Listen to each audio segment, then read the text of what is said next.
Hello, and thank you for joining us. This is No Soundbites Allowed, and I am your host, Michael Voss, Dragon of the Southern Tier. I'm happy to be here with you today on this special episode. Now, normally on the program, we do long-form political commentary, but today we're doing a special review, the year of 2020 in review. Videos selected because you watched them and you found interest. Now, 2020 has been quite a year for all of us. It's been incredible. Sadly, for very few good reasons.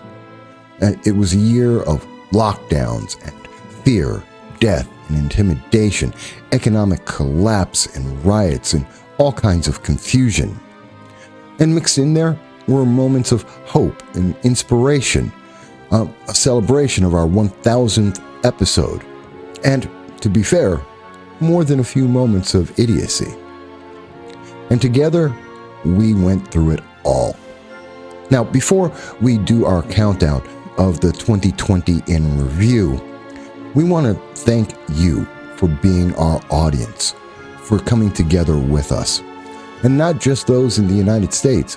We want to say hello and thank our friends on the north and south borders of the United States, across the pond in Europe and especially in Britain, for those who in South America and down under, and across the rest of the world, for joining our family of viewers. Together, we have been watching the program and speaking with each other for more than 2 months out of the entire year, in lockdown and even after it. Whether you've been watching the show on your laptops or whether you've been involved on your cell phones, we appreciate the time you've spent with us and made the year that much better.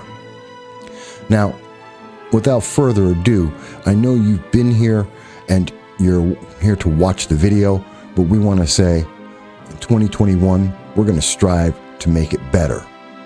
But without further ado, here is our top 2020 year in review. Well, to put it succinctly, the true pandemic isn't a virus, it's apathy in the face of tyranny. What I see every single day are students that are being taught that our country is racist and bigoted, homophobic and backwards, and they're being taught nothing but negatives about the greatest country ever to exist in the history of the world. These individuals in Antifa are going to stop. Do you think they're going to stop? Obviously, they won't stop if we see President Trump reelected.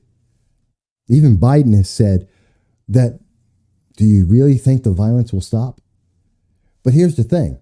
The violence isn't going to stop with Biden elected either. 5-year-old boy, and we know that he was killed for no reason whatsoever, through no fault of his own.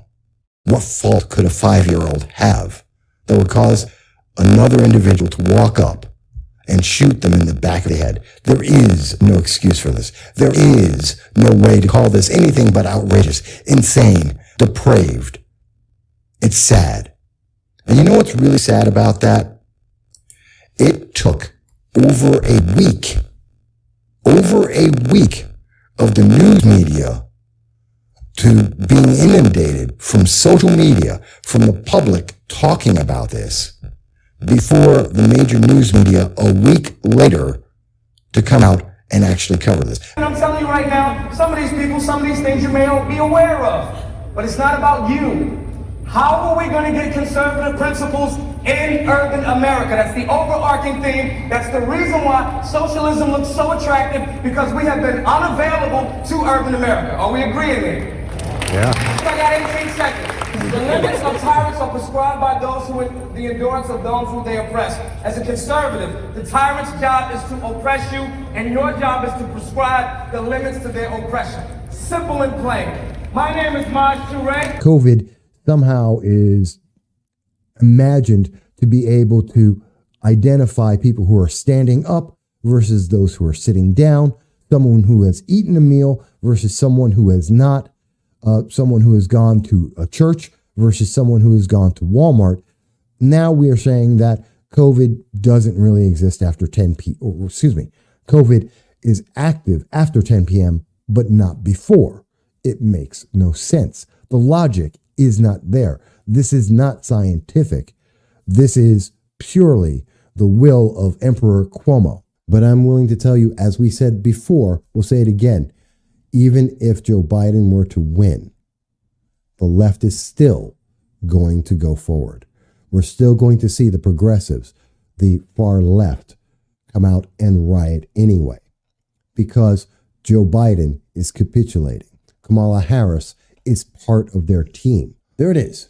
This is Hakeem Littleton, who was, quote, unarmed, the defenseless kid being shot by the police, pulled out a gun, pointed to this officer's head, and shot him at point blank range. That is roughly 3 feet. It is point blank range.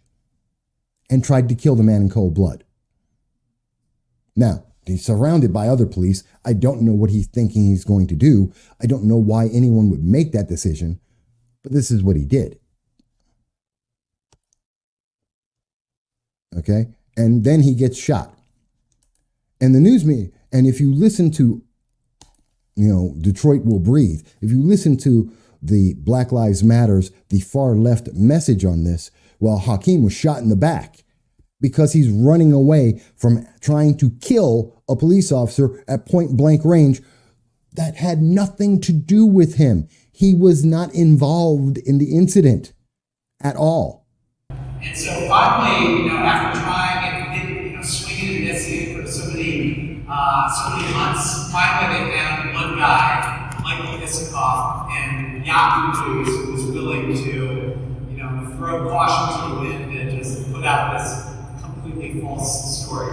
And then the rest is history. But unfortunately, this story is largely about election interference, and this was really the start, of the big Russian disinformation campaign. We're here together today to back the blue, which, in other words, to back law enforcement, which is part of our First Amendment right to be able to speak our minds.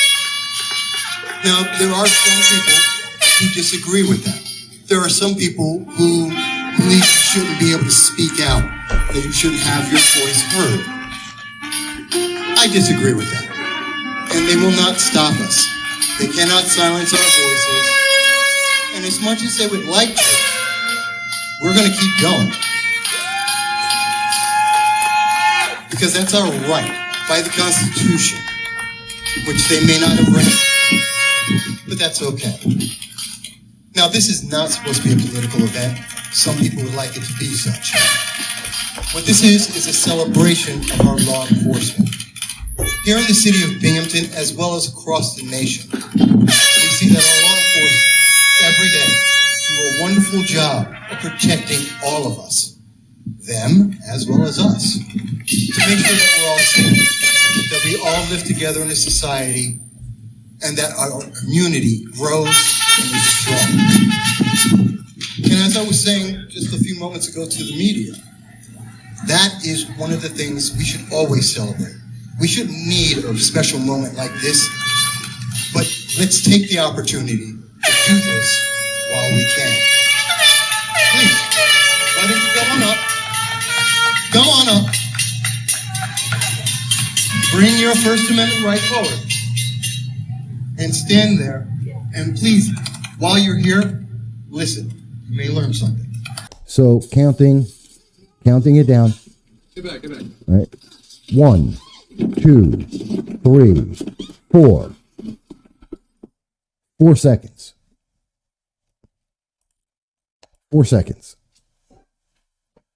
Now, for all the people who are saying we need to defund the police, imagine that there is a social worker who just walked up to that door, and in 4 seconds, that social worker who is unarmed has to deal with this gentleman rushing out of a house with a knife.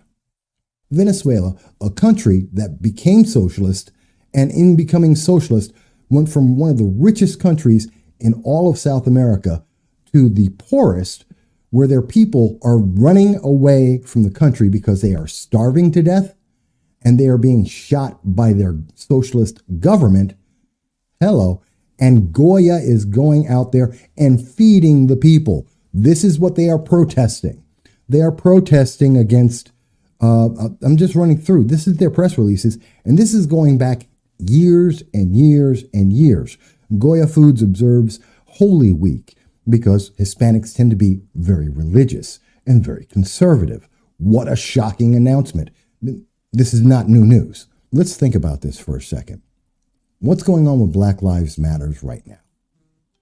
We've got people who are going on out there and they're saying that, Black Lives Matters.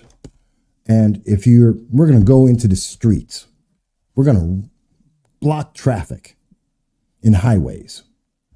And we're going to go and tell people they're evil and racist if they don't agree. And they're even going to go so far. They're going to go so far as to, where is it? Here it is. They're going to go so far as to kill people, as has happened. And not only am I talking about the child that died in Atlanta, which I spoke about last week, and there's an article I have on that, but also just a couple days ago, a young mom was killed because she had the audacity to say, all lives matter. Can you imagine that? Someone said, all lives matter, and they got killed. Is America a force for good in this world? Or, as the left is saying, is it a scourge founded on corruption? The only solution being some kind of socialist revolution? This is the question of 2020. This is the question we have to answer. Now, the left story is actually quite clear on this. When they aren't pushing for the thinnest, weakest case for impeachment in history, they're pushing other conspiracies that are resident of some kind of Russian agent. When they're not doing that, they're pushing for some of the most radical, unserious policies that this country has ever seen. Those are a lot of great memories, a lot of great moments, live events, talking with you on the program on our live stream every Sunday at 2:30 p.m. Eastern Standard Time. Just so many stories made better because you joined us on this channel. And we're looking forward to telling you number one.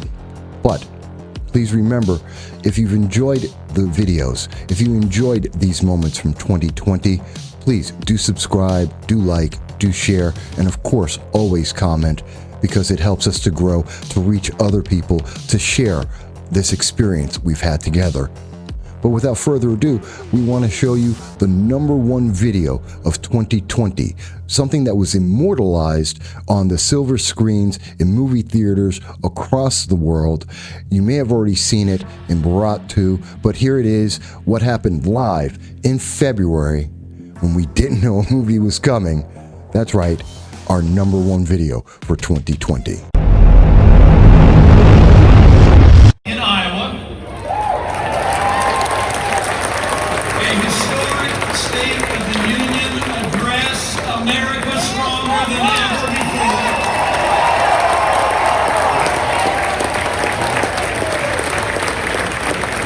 And while Democrats were still counting votes in Iowa, President Donald Trump won more votes in the New Hampshire primary than any incumbent president in 50 years.